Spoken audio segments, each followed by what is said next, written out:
Hello, I'm Wes with Harley Davidson Westminster, and we're going to lower this Sportster with the Burly Slammer kit. We have lifted the front end off of the ground to take the preload off of the shocks, which will make it easier when you take the fork tube caps off. I'm covering the tank so we can pull these bars back and lay them on top of the tank without scratching it. My next step will be to remove the handlebars and place them on the tank.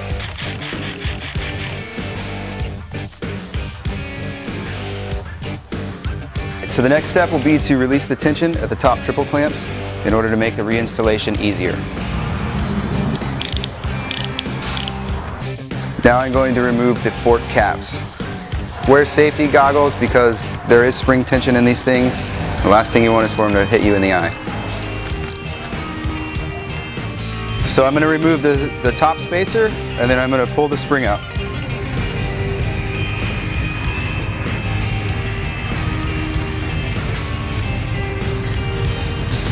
Be mindful of the washer on top of the spring.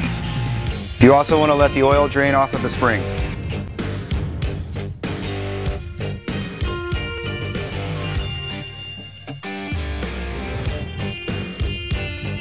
I'm now going to drop in the Burly mainspring.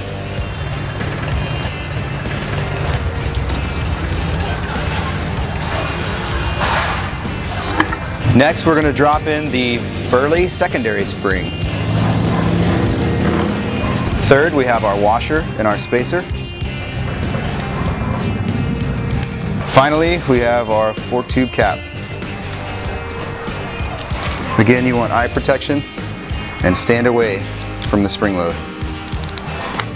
Right now I'm going to tighten the top triple clamp pinch bolts. You want to torque them to 30 to 35 foot-pounds. Now that the front end is buttoned up, we're going to reinstall and align the handlebars.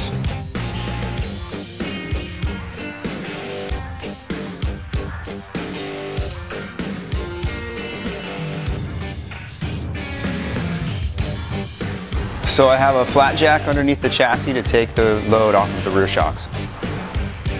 I'm going to remove the upper and lower shock bolts and yank this sucker out of there.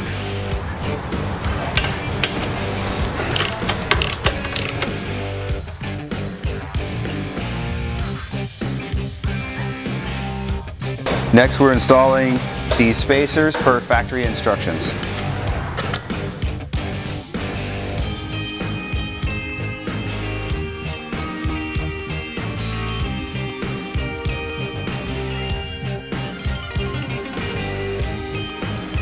The slammer shocks are a lot shorter, so you have to lower the bike down to line up the bolt holes.